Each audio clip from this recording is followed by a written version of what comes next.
Welcome back to the Mayor File. I'm your host, and today we are opening one of the darkest and most complex files in modern American history. If you follow the news, you know the names. You know Jeffrey Epstein, the convicted sex offender who died in a jail cell while awaiting trial for sex trafficking minors. You know Donald Trump, the former president of the United States, who for years moved in the same glittering Palm Beach social circles as Epstein. And you certainly know Alan Dershowitz, the celebrity lawyer who became a fixture on cable news, defending Donald Trump during his impeachment trials. But what you might not know, and what investigative journalist Jane Mayer spent months uncovering, is the deep, structural web that connects these three men. This isn't just a story about a few bad apples or a few scandalous photos from the 90s. This is a story about a system of power, legal intimidation, and silence that allowed a predator to roam free for decades, protected by the very same legal minds that defended the President of the United States. Today, we are going to break down Jane Mayer's explosive reporting on this network. We are going to specifically analyze her groundbreaking piece, The Devil's Advocate, which exposed the lengths to which Alan Dershowitz went to protect Jeffrey Epstein. We will look at the deals that were cut in back rooms, the prosecutors who were bullied into submission, and the social fabric of Palm Beach that bound Trump and Epstein together. We are going to strip away the noise and look at the facts as Mayer reported them. Because when you look closely at the timeline, you realize that the story of Jeffrey Epstein isn't just about sex crimes. It is about a specific brand of legal impunity that was constructed by a handful of powerful men to protect their own. And at the center of that construction stands one man, Alan Dershowitz. To understand this network, we have to go back to the beginning. Not the end, where Epstein is in a cell, but the beginning, when he was at the height of his power. Jane Mayer's reporting paints a picture of a man who didn't just have money. He had access. And his most valuable asset wasn't his private island or his jet. It was his Rolodex. In that Rolodex were names like Bill Clinton, Prince Andrew, and yes, Donald Trump. But the man who would become the most critical operator in Epstein's survival mechanism wasn't a politician. It was a lawyer. Jane Mayer's investigation into Alan Dershowitz reveals a figure who views the law not as a tool for justice, but as a weapon of war. Dershowitz has always prided himself on being a civil libertarian, a man who would defend the most hated people in America on principle. He defended O.J. Simpson. He defended Klaus von Bülow. But as Mayer details in her reporting, his defense of Jeffrey Epstein was different. It wasn't just about representing a client in court. It was about orchestrating a legal maneuver so unprecedented, so unethical in the eyes of many legal experts, that it effectively granted Epstein a get-out-of-jail-free card for crimes that should have put him away for life. Mayer reported extensively on what is now known as the non-prosecution agreement of 2007. This is the smoking gun of the Epstein saga. At the time, federal prosecutors in Florida had drafted a 53-page indictment against Epstein. They had dozens of victims. They had evidence of a massive sex trafficking ring involving underage girls. Epstein should have gone to federal prison for life. Instead, his legal dream team, led by Dershowitz and Kenneth Starr, managed to bypass the local prosecutors and go straight to the top. They entered into negotiations with Alexander Acosta, the U.S. Attorney for the Southern District of Florida. Mayer's reporting highlights how Dershowitz and his team used a scorched earth strategy. They didn't just argue the law, they investigated the investigators. They dug up dirt on the prosecutors. They threatened to destroy reputations. And it worked. The deal they secured was baffling.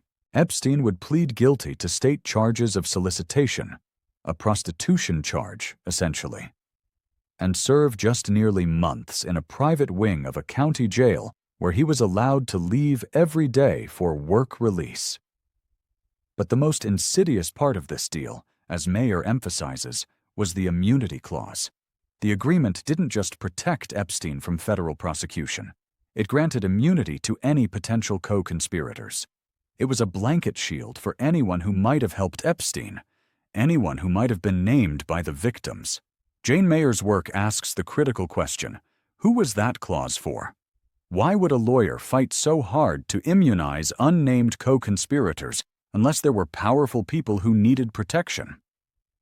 This is where the story pivots to the social world that enabled Epstein, and specifically, to Donald Trump. Mayer has documented the long and complicated relationship between Trump and Epstein. For years, they were the twin kings of Palm Beach.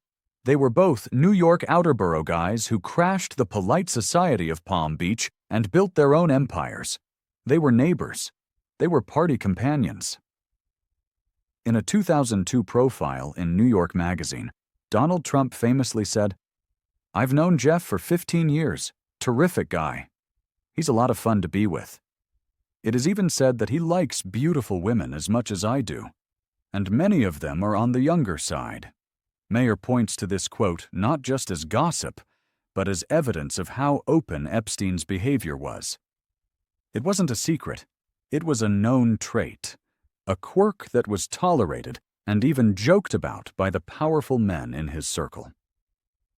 Trump and Epstein weren't just casual acquaintances. They were cut from the same cloth. They shared a specific view of the world, one where wealth bought not just luxury, but exemption from the rules that govern everyone else. However, Mayer is careful to note the nuances. She reports that Trump and Epstein had a falling out years before Epstein's 2008 conviction. The story goes that they clashed over a piece of real estate in Palm Beach, the mansion that Trump eventually bought and flipped for a massive profit. Epstein wanted it, Trump outbid him, and the friendship soured. Trump's defenders have used this falling out to distance the former president from the predator.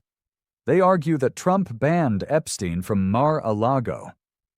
But Mayer's analysis suggests that this distance was personal, not moral. Trump didn't stop hanging out with Epstein because he discovered Epstein was abusing girls. He stopped hanging out with him because of a business deal.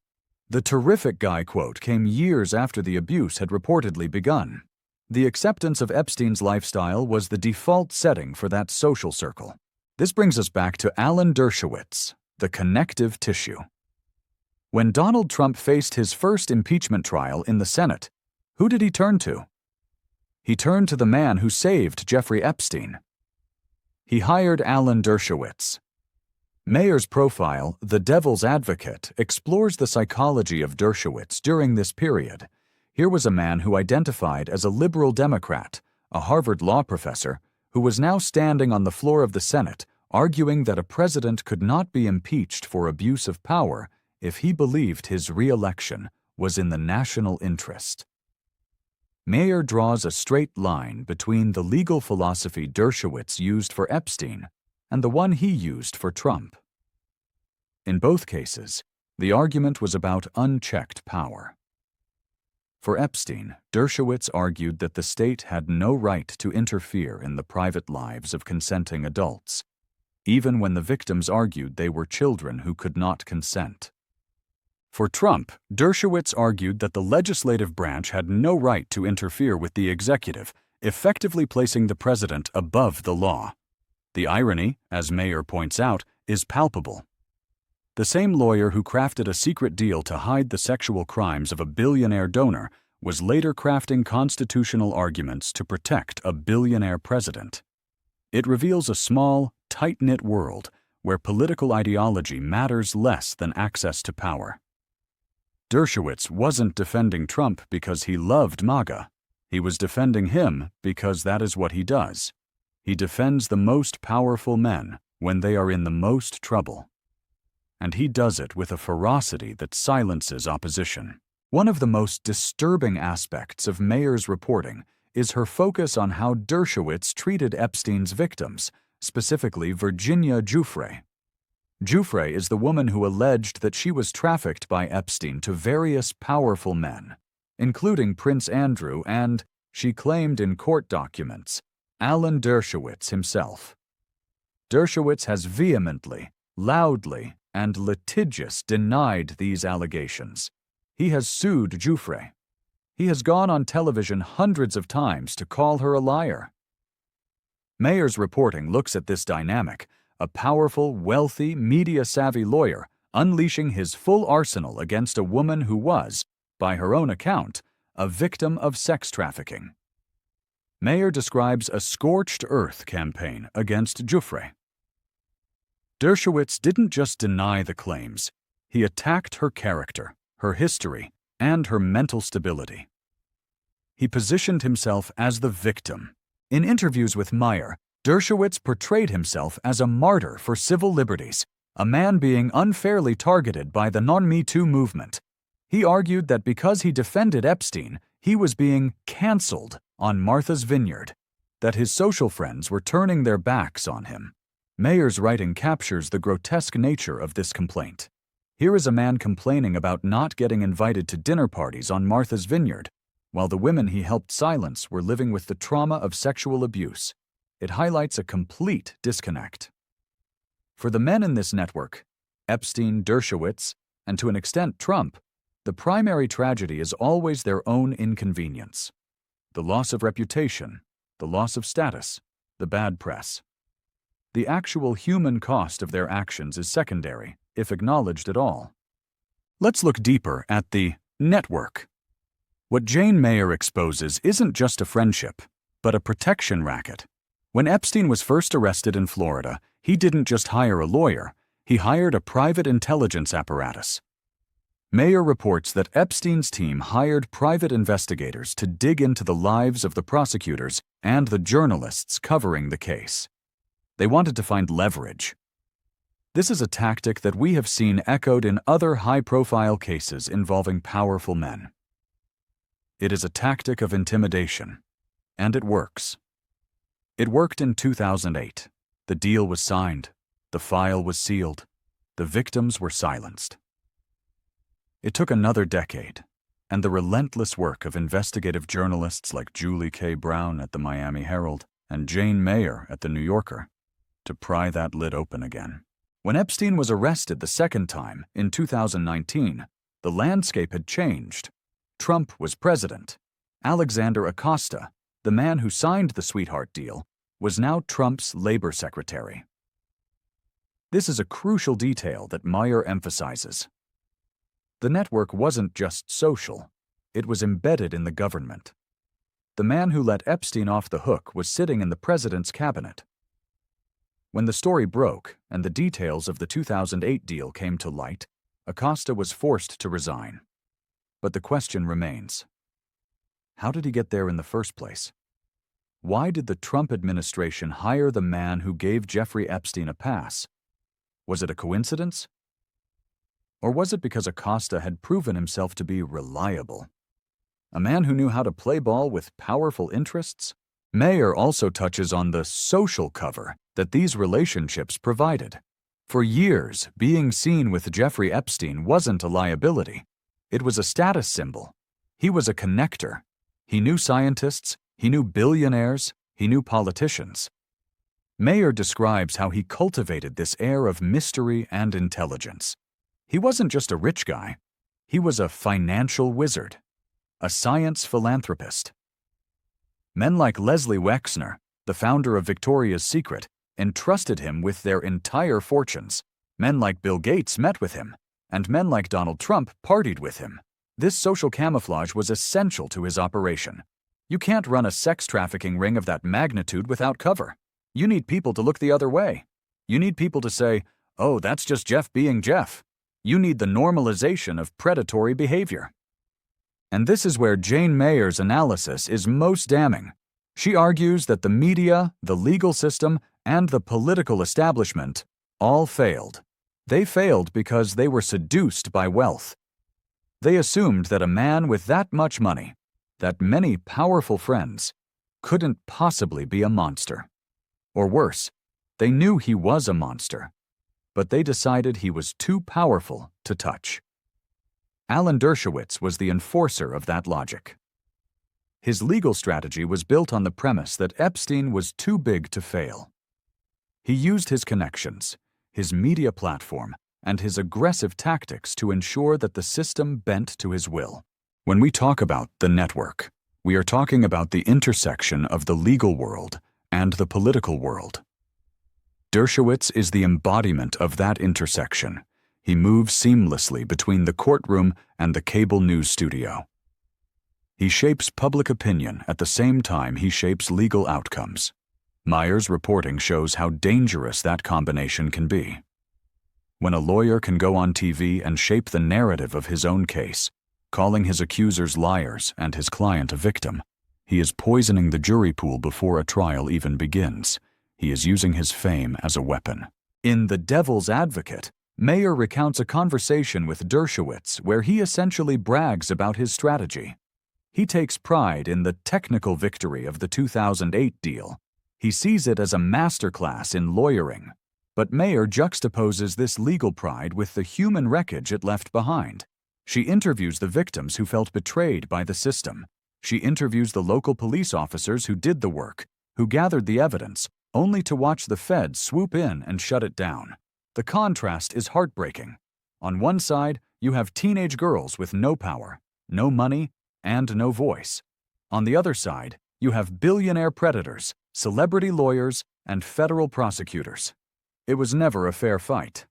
And that is the point. The system was rigged. Now let's discuss the aftermath. Epstein is dead. Maxwell is in prison. But what about the others? What about the unnamed co-conspirators protected by that 2008 deal? This is the loose thread that Jane Mayer continues to pull at. The release of court documents, the so-called Epstein list, has been a slow, painful process. Every time a new batch of documents is unsealed, we see the same names. We see the flight logs. We see the connections. But we rarely see accountability. The network that Dershowitz helped build was designed to be resilient. It was designed to contain the damage. For Donald Trump, the Epstein connection remains a dormant volcano. While his supporters dismiss it as fake news, and his detractors use it as a conspiracy theory, the reality documented by Jane Mayer, is more mundane and more disturbing. The reality is that for decades, Donald Trump operated in a world where women were commodities and powerful men were untouchable. He didn't need to be a co-conspirator in the legal sense to be part of the culture that allowed Epstein to thrive. He was there. He saw it. He joked about it. And when he needed a lawyer to save his presidency, he hired the man who kept the secrets. That is the connection that matters. It isn't necessarily about a secret tape or a hidden crime. It is about a shared philosophy of power. It is about the belief that the law is for other people. Jane Mayer's reporting forces us to confront this uncomfortable truth. It forces us to look at the legal system not as a blind arbiter of justice, but as a marketplace where immunity can be bought and sold, provided you have the right lawyer. As we analyze the legacy of this network, we have to recognize the role of journalism. Without reporters like Jane Mayer, the 2008 deal would have remained a secret success story for Alan Dershowitz. We would never have known about the bullying of the prosecutors. We would never have understood the mechanics of the cover-up. Journalism was the only check on this power. The legal system failed. The political system failed. Only the press, and the brave victims who spoke to the press, managed to break the silence. This is why we call this channel The Mayer File. Because in an era of hot takes and 280-character conspiracy theories, we need deep, rigorous investigation. We need to understand the mechanics of corruption. We need to understand how a man like Jeffrey Epstein could operate in plain sight, and how a man like Alan Dershowitz could become a hero to the American right wing while defending a sex trafficker. The answer lies in the details. It lies in the 53-page indictment that was thrown in the trash. It lies in the non-prosecution agreement that granted blanket immunity. It lies in the social calendar of Palm Beach in the 1990s. So when you hear Alan Dershowitz on television today talking about the Constitution and the rule of law, Remember what Jane Mayer reported. Remember the deal he cut in Florida. Remember the victims he silenced. Remember the definition of justice that he practiced. It wasn't justice for the girls. It was justice for the network. It was justice for the men who run the world. And as long as that version of justice exists, we have to keep reading the file. We have to keep watching. In our next episode, we are going to dive even deeper into the financial web. We are going to look at the dark money that Jane Mayer wrote an entire book about, and how the same donors who funded the conservative takeover of the courts also intersect with this story. The web is bigger than you think, and we are just getting started. Thank you for watching The Mayer File. If you want to support this kind of independent analysis, please subscribe and share this video. The algorithm doesn't like deep dives, but the truth requires them. I'm your host, signing off.